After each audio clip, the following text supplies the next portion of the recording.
Narito ang makwelang si Kuya AJ Garces, maghahatid ng mga balitang tampok, usaping patok at talakayang may hugot. Tonight with Kuya AJ. Good evening, everyone! Ngayon ay August 17, it's a Monday! Good evening, everyone! Kumusta na kayo? Nakauwi ba kayo ng safe? Umaambon pa sa lugar nyo? O umuulan? Di ba? So, ngayon ay August. Tagulan talaga. Dito lalo na sa ating mga kababayan na nakilala sa North Luzon. Ramdam nyo ba ang habagat? Diba? Ay, nakarami ko, grabe. Grabe yung ulan. Grabe talaga yung ulan. At maraming klase ang sinuspinde. Hindi lang klase sa mga eskwelahan. Pati mga opisina ng gobyerno at yung private office ay patigil lang kanilang pasok sa opisina. Ito ay naging dahilan kung bagang yung mga kababayan natin ay talagang nag-shelter lang sa kanilang mga bahay. Pero yung iba nga, hindi pati sakay ng sarili. Pupunta ka sa mall, bigitaw sila. Minsan, pagkatapos na cancellation ng class, minsan, nakakaroon ka ng mga cancellation ng class, yung mga nasa midday. 12 noon. Ayan na! Pag nagkaroon ng ganitong klase ng suspension, ganitong timing ng suspension, madalas nasasalubong natin sila sa mga malls. Kasama yung mga gadget. Di ba? At siyempre, yung lalo na yung mga blinkit natin, mga blinkit na yung mga nasa kindergarten, preschool, yung mga talagang sinusundo-sundo pa, kawawa sila lalo na pag malakas po ang ulan. Malakas ang ulan. Ay nakikita mo talagang basa. Kasama yung kanilang mga sumusundo. Kumakaway ng taxi. Wala yung dagsa namin na mga sabay-sabay silang nagsinuwian. Ayan. Ang hirap kumuha ng sasakyan. At yung kwento pa ng basang sisiyo. Diba? Nakakalungkot tingnan. Ba't kaya tawa ng tawa, nakakalungkot ka mo? Hindi, alam mo na, kailangan light lang tayo sa Monday. Ngayon, Friday. Apat na araw lang. Friday. Looking forward to masarap ng weekend with our family.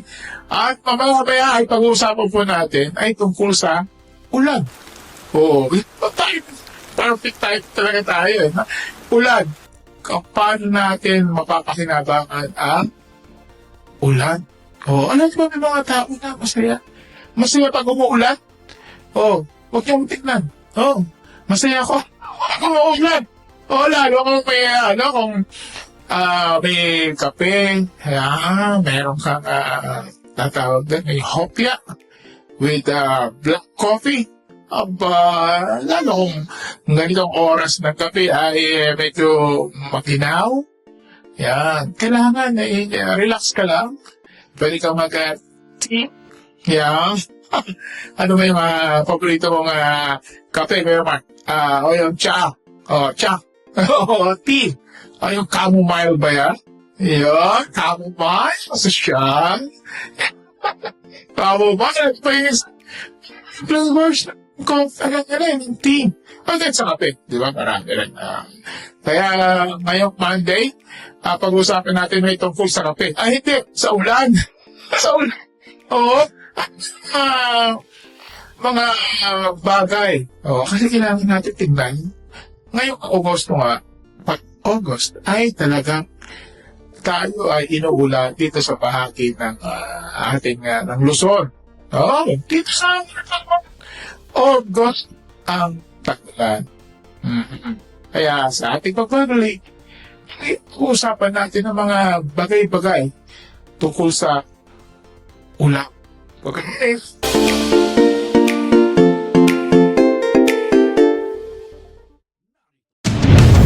Abangan ang mga malalaking kaganapan sa Northern Luzon. Ihahatid ng Net25 Baguio. Mata ng Agila. Northern Luzon. Lunes hanggang Biyernes, alas 4 ng hapon. Mapapanood sa Net25 Baguio Facebook page at YouTube channel.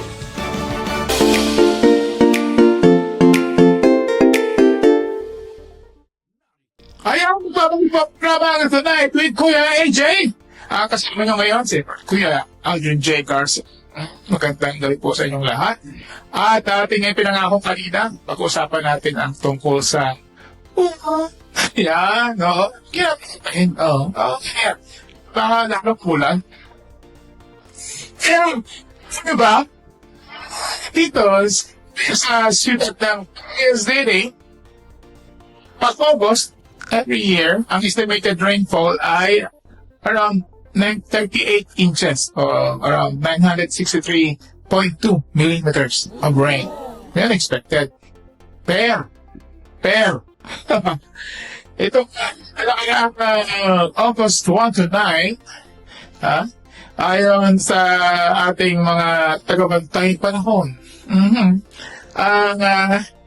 ang umulan, ang tubig na bumagsak sa loob lamang ng 9 na araw ay umabot ng 1,413 millimeters. Approximately 56 inches. Oo. Ito ay nagbigay po ng ulan na almost 1.5 months sa normal ulan na tinatanggap natin. May sa karating buwan na halaga ng ulan, dami ng ulan, ang bumagsak sa Baguio City sa loob lamang ng 9 days. Kaya matubig ang Baguio. At ang nakakalungkot po niyan ay siyempre kakambal ng mga tag-ulan na yan, ng malalakas na ulan, nagiging saturated ang ating mga lupa. Dahil ito ay, kumbaga parang na yan sapo natin, parang sponge. Yeah, ito yung sponge. Yung paghugas ng plato, oo, di ba? Foam. Yan, yung foam na binibili natin. Kung natin may green sa ibabaw. Ayan. Pag nilagay niya ng tubig yan, meron niyang capacity lang to hold. Kaya pag binusog ng tubig yan, take it with me. Pag binusog ng tubig yan, isisip ng damit. Pero pag after nung na-reach na yung kanyang capacity to hold water, tatapon niya ng tubig. Yan, gano'n. Ngayon, pagbagsak naman ito sa lupa, dito sa atin, pag umulan, pagbagsak sa tubig ulan sa mga lupa, may holding capacity rin ang lupa. Ngayon, kung tuyo yan, siyempre, mas matagal-tagal pa. Ang problema, pag yung mga lupa na nasa hillside, kung na yung bahay mo nasa hillside, o yung nasa taas ng bahay mo ay hill, na wala namang puno na. Karaniwang napansin po natin na ang mga puno ay mga hill na yun ay grassy land. Ayun. Madaling landscape. Yan, ay kailangan nating pag-usapan ngayong gabi. Ano ba yung mga bagay na pwede nating paggamitan ng tubig ulan? Paano natin ito ba pakinabangan? Paano ba natin ito huli? Hulihin ng tubig ulan, no? Imbes na tuwaplo lang yan sa ating parosat, sa mga kanal, o sa downspout. Ano ba yung downspout? Yung downspout po ay, di ba, yung galing sa bubong natin. Mayroon kayo alulod. Yan. At may bababa yun. May tubo na pababa. Diretso yun sa kanal. Diretso yung papuntang kalsada. Di ba? Yun, tapon na yun. Kumbaga, sasaluhin na bubong natin, diretso alulod, at bababa naman yan sa ating downspout. Yan, kulay orange. Minsan itim. Yan, bababa, diretso yun sa kanal, diretso tapo na. Diretso na yun sa mga kanal natin. Yan na, sa mga, catch basin. Kaya. Oo, sa Manila po, marami.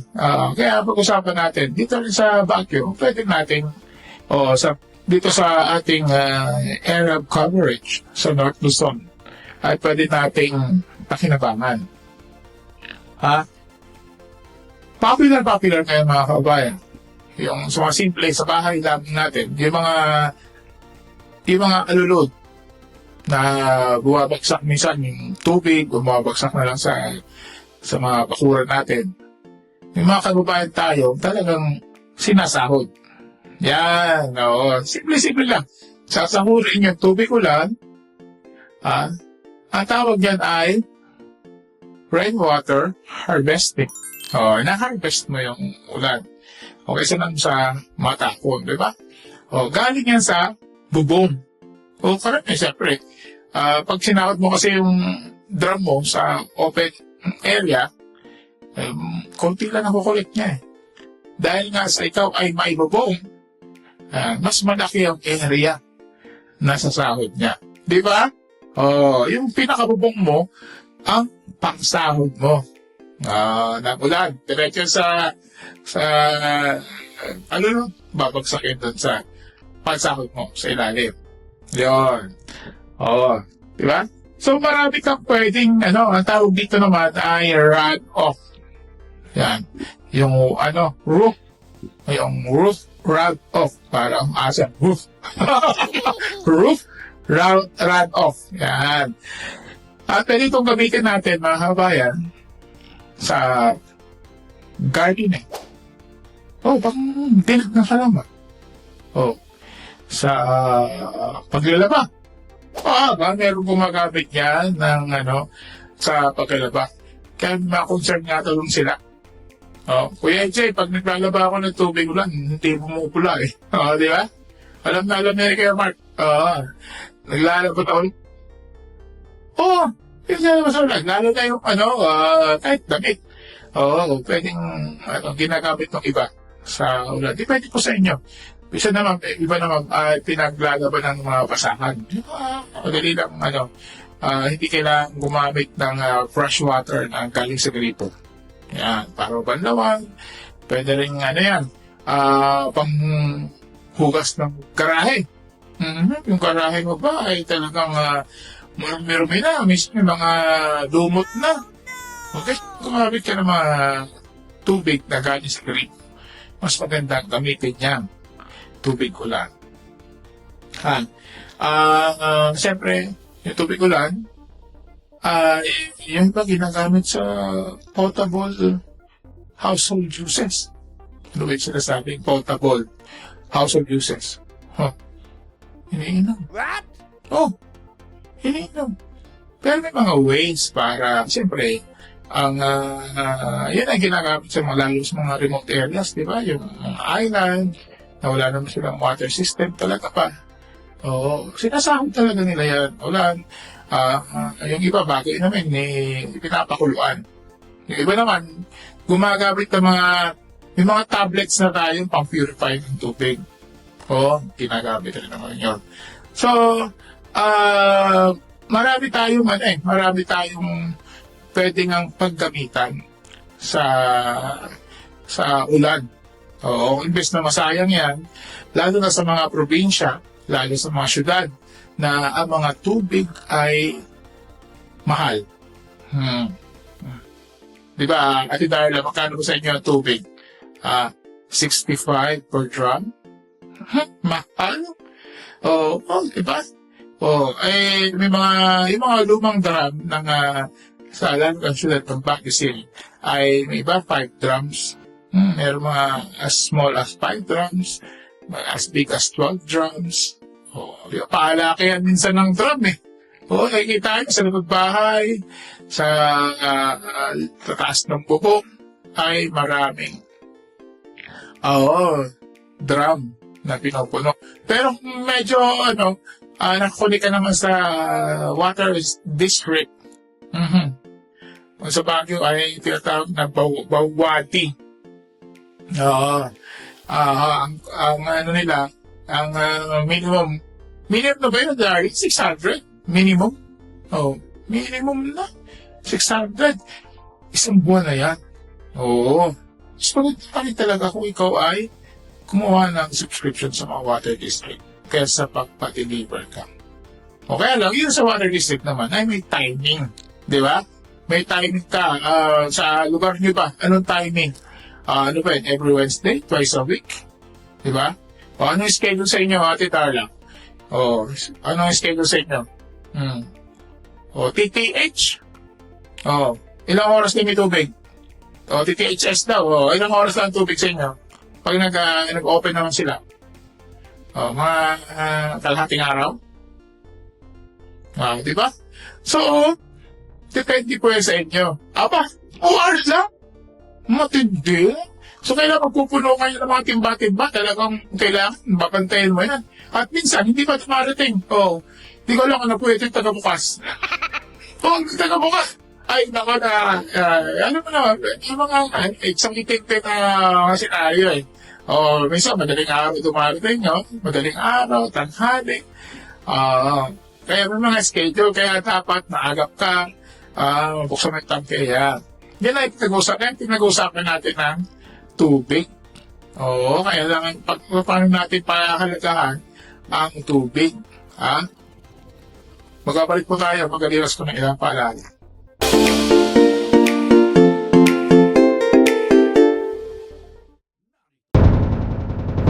Isagot kada kayo ni Net25 Baguio. Tagitikang runaan adaman, manipod amyanan aluzon.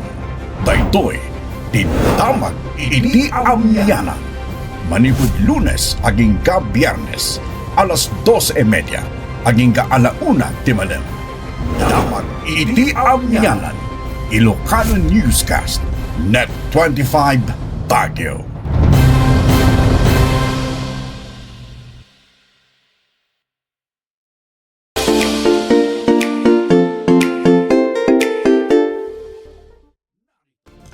Ayan, mataba ko sa ating programa tonight with Kuya AJ. Siyempre kasama po inyong lingkod, yung kausap na kayo gabi, Kuya Audrey J. Garces. At papasalamat po kami sa inyo na sa inyong laging pagsubaybay tuwing 8 to 8:30 every night dito sa Net5 Baguio. Ito natin yung pinag-usapan ngayon ang usapang ulan at tubig. Ulan. At may mga kakilala tayo na talaga nag-iipon ng ulan o hindi. May mga tawag doon professionalized rain collection or rain catchment. Na kailangan, pwede kayo mag-design. Marami, may mga, di ba naman, mga DIY lang. Nasa YouTube, ang tawag nila doon ay rain catchment system. Yun, YouTube nyo lang. Rain catchment system. May mga, ano doon, mga advices, iba't iba, may mga gumagawa na kasi doon eh.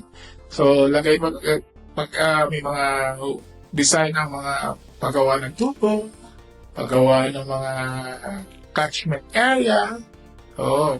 Anong gusto ba na catchment area? Yung bubong mo, ito ba ay gawa sa metal? O meron ka rin catchment area na tiles? Diba? O concrete? Depende. O kung saan mo siya iipunin. Diba? Depende sa iyo kung pangangailangan mo at depende rin sa pagkalalagay mo ng mga tangke.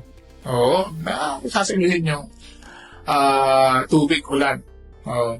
May mga kaibigan tayo na nakalagay naman ng catchment area sa ilalim ng bahay. Pwede yun. Yung mga konkreto, imbes na maglagay ng pool, di ba?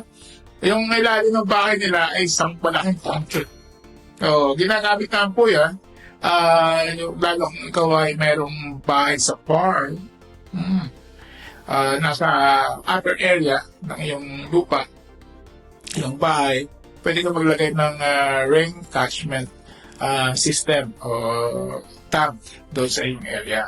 O, lagay ito sa lalim ng bahay mo, yung mga alulod mo, yung mga tubo galing sa bubong, diretso doon sa attachment tank mo. Ngayon, pag panahon ng init, ngayon ay meron tayong na-expect na El Nino. Pakikita yung El Nino natin, mag-umpisa ng mga around December. Ibig sabihin ng El Nino ay walang bira o hanggang sa wala ang ulan, walang tubig, walang ulan. So, kung iyan ngayong tag-ulan ay marunong tayo mag-ipon ng tubig, ay pwede natin ito magamit in the future. Makaka-save tayo ng paggamit ng tubig, lalo sa mga domestic usage, agri. Pwede mo pandilig ng halaman. Diba? Maglagay ka na ng piping system pababa sa iyong mga taniman. Palinis-linis.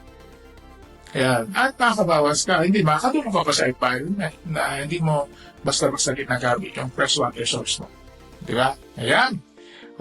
Kailangan din naman, kung ikaw ay magkakaroon ng mga tangke sa bahay, maliit man o malaki, kailangan ito ay may takip. May mga barangay officials na po tayo na lalo sa mga bayan, lalo sa mga towns and cities na may mga dengue outbreak dahil yan ay sa mosquito. Na nakikita yan sa mga ibakan ng tubig na lalo na sa walang takip. Kaya kailangan make sure na yung ating ibakan ng tubig ulan o any excess water ay may takip. Kung hindi, kung ito ay hindi matakpan, kailangan palitan mo. I-dispose mo talaga kasi baka may yung kiti-kiti. Diba? Hindi yung for babies. Ibang brand yan. Ayan. So, kailangan natin nga diyan pantayan. Kasi baka naman nakatipid naman tayo sa tubig. Hindi naman tayo nakatipid sa ospital dahil dinahinggi kayo. Dahil hindi mo pinakpan. Lalo na, kung ito naman ay kung marami kayong tangke, pwede rin kayo mag-design na interconnected ng mga tangke. YouTube lang. Maraming diskarte. Ipagawa nyo sa iba. Na marunong na gumawa ng mga tubings, pero mapakita nyo yung design. Para hindi natatapon. Kasi pag napuno na, yan. Happy kayo. Dahil meron kayong extra tubig. Pwede nyo po lagyan ng screen yung mga tangke para hindi taguan ng mosquito. Kasi yung mga tangke kasi natin na tubig, yan, ay doon mangingitlog yung mga mosquito. Ngayon, kung may screen yan, hindi siya makakatago sa tubig para makitlog. Di ba? So, di safe. Pwede tayo gumamit ng kaya bilang natin ng mga plastic barrels o yung mga blue drum. Pwede yun. Kahit sa mga drum yung mga container ng mineral water, yung mga 6 liters, 10 liters, malaking pakinabang yan, no? Doon isasalin yung mga rainwater. Matawa na yung misis ko. Nakatawa na yun dahil sa, alam niya, ginagawa ko yun. Iniipo ko talaga. Yung mga blue drum, di ba, pag umalakas sa ulan, pag tumila ulan, salit mo na yun sa mga 10 liters na mga empty bottles. Yung may takip. Yan. Salit mo na yun doon. Hanggang sa papuno rin yung drum. Di ba? Pang-uus ng panglinas ng CR, pang-flush. Di ba? Kakagamit naman pang-flush lang lalo pag medyo kapos tayo sa budget. Isa yun sa mga pwede natin gawin. Discarte.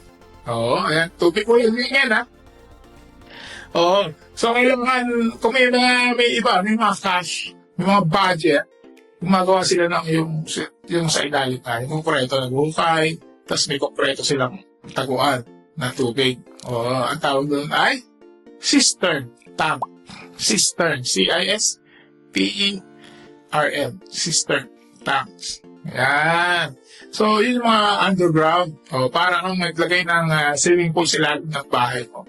O, tapos, gumagamit sila ng submersible pump. O, para kunin naman yung tubig doon sa ilalim ng tangke na sa ilalim ng lupa. Di ba? So, kung tayo lang ay magbibigay ng pansin, yan, at sinupin natin yung available resource. Sa Saudi na, walang ulan. O, di ba? O, pag umulan ito, baha. O, nagbabaha pa sa nila sa Dubai, di ba? So, yung rainwater, ang Pilipinas po, tayo dito sa North Luzon, dahil nasa habagat, habdagat, ay biniyaan tayo ng ulan. Make use natin ito, maximize natin ang paggamit ng ulan. At kailangan natin maging ligtas. Bakit? Bakit yung mga sakit na dahil sa stagnant water. Kailangan natin i-secure naman natin. Paano? Siyempre, yung binabagay natin kanina, lagyan ng takip, lagyan ng screen.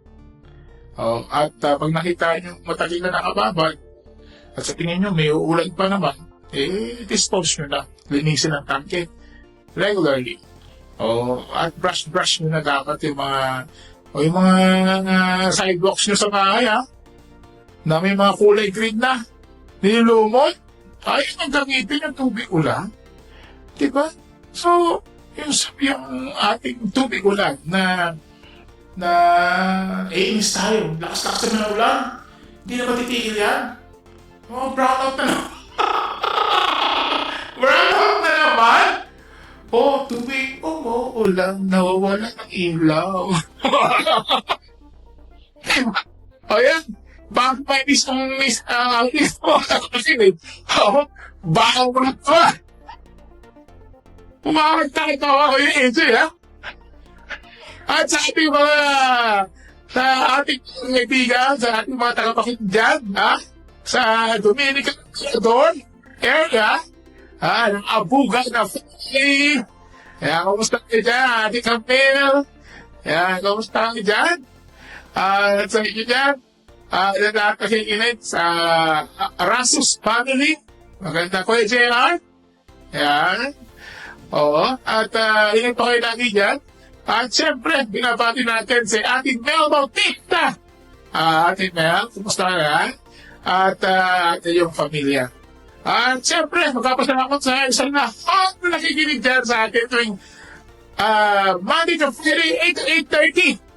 At siyempre, ito ang nakasama, Kuya AJ sa Tonight with Kuya AJ. Bye! Tonight with Kuya AJ kasama si Aldrin Garces. Patuloy niyong subaybayan ang mga talakayang tapat, impormasyong lapat at sapat sa panlasa ng taong bayan. Dito lamang sa Net25 Baguio. Tonight with Kuya AJ.